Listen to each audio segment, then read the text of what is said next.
안녕하세요. SAUK 김현사입니다. 홍 팀장입니다. 지난번 컨텐츠에 이어서 영국 대학교 통계 자료를 한번 살펴보려고 합니다. 지난번에는 대학교별 네. 중도 탈락률을 알아봤는데 네.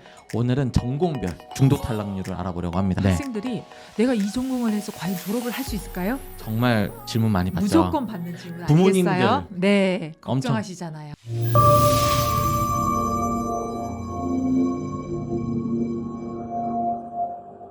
영국 대학교 전공별 중도 탈락 순위 탑 10을 한번 알아봤습니다. 네. 학생들이 선택하는 전공이 굉장히 다양해요. 최근에 인기 많은 약대, 의대도 있지만 항상 인기가 많은 경영, 예, 아트. 그리고 영국이면 정치나 국제관계, 사회과학 쪽도 인기가 높습니다. 제가 이 중도 탈락 순위는 데뷔 커리어스 리서치라는 회사에서 2007년부터 2018년까지 통계를 낸 겁니다. 네. 아쉽게도 영국과 외국 학생 모두 다 합친 통계 자료입니다. 영국 외국 학생 포함이잖아요. 네. 100%로 따졌을 때 외국인 학생은 20에서 25% 정도라고 고려해 주시면 좋을 것 같습니다. 네, 영국 대학교 전공별 중도 탈락 순위입니다. 아쉽게 1위는 컴퓨터 사이언스, 2위는 비즈니스, 3위는 매스 커뮤니케이션스 관련, 4위는 엔지니어링, 5위는 크리에이티브 아트, 6위는 바이올로지컬 사이언스, 7위는 아키텍처, 8위는 에듀케이션, 9위는 아그리컬처, 10위는 의대와 관련한 전공들. 이렇게 통계가 나왔습니다. 사실 저는 의대가 가장 제 예상과는 정반대 결과가 완전 나왔습니다. 반대예요. 왜냐하면 의대가 공부하기도 어렵고 영국 유학을 갔을 때 의대를 들어갔다. 그러면은 외국인 입장에서 더 어렵다고 저는 생각을 했거든요. 맞아요. 예.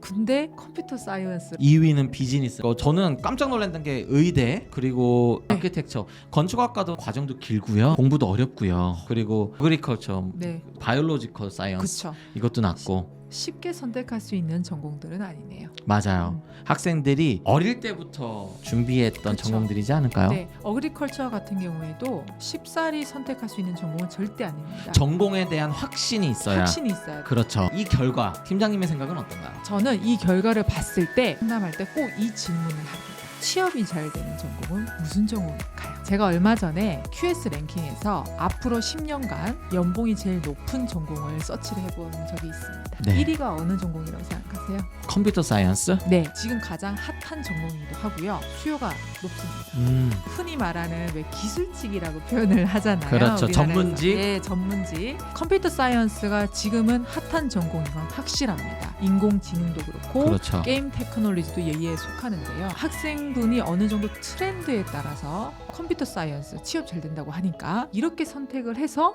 나의 의지와 노력에 상관없이 트렌드에 맞춰서 전공을 선택한 게 두 전공이거든요. 여기에 1, 2위가 딱 하니 있으니까 그 이유가 아닐까 생각이 됩니다. 네, 저도 팀장님하고 비슷한 생각을 했어요. 네. 저의 생각을 정리해봤습니다. 네. 전공 선택 시에 학업에 대한 이해나 준비의 차이지 않을까. 네. 예를 들어 메디슨 같은 경우는 영국 학생들이든 한국 학생들이든 가기 전에 그 의료기관에서 자원봉사도 해야 되고요. 그렇죠. 의대 입학 시험도 준비해야 되고요. 네. A레벨이든 파운데이션에서든 전공과 관련한 깊은 공부를 하게 돼요.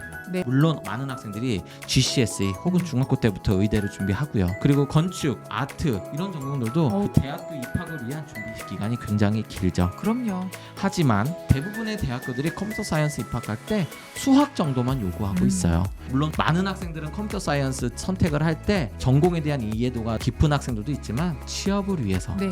선택을 하는 친구들도 있을 것 같고요. 네. 그럼요. 100%는 아닙니다. 네, 맞아요. 그 중에서도 뛰어난 점수로 졸업을 하는 학생들도 많습니다. 네. 그리고 경영학과가 학생들을 많이 뽑잖아요. 네, 맞아요. 모든 대학교에는 경영학과가 대부분 있고요. 맞아요. 그러다 보니까 경영학과를 많이 선택을 해서 공부를 하다가 이 길이 내 길이 아니네 네. 라고 해서 전공을 바꾸는, 본인의 성향과는 다른 전공인 거예요. 이거는 학업의 난이도랑은 조금 다른 것 같아요. 맞아요. 근데 물론 준비가 덜 된 상태에서 어려운 전공을 선택하면 당연히 중도 탈락하겠죠. 네, 작년에 저희 학생 중에 한 명이 흔히 말하는 상위권 대학교의 교육학과를 우수한 점수로 진학을 한 사례가 있습니다. 네네. 학생한테 교육학과는 왜 선택을 하게 됐냐고 물어봤어요. 조금 재미있는 에피소드인데 본인 집 앞에 학원이 있는데 거기가 본인이 그 어릴 때부터 공부를 했다라는 거예요. 그래서 나도 저런 학원을 전문적으로 운영을 하고 싶고 영국 유학을 너무 가고 싶은데 거기에 교육이 워낙 수준이 높으니 거기에서 내가 교육학자가 돼서 전문적인 학원을 셋업을 하고 싶다고 하더라고요. 어린 나이에도 좀 대단한 의지가 있지 않나요? 사실 저는 그 나이 때 그런 생각 안 했던 것 같은데요. 교육학과는 본인의 공부량도 그렇고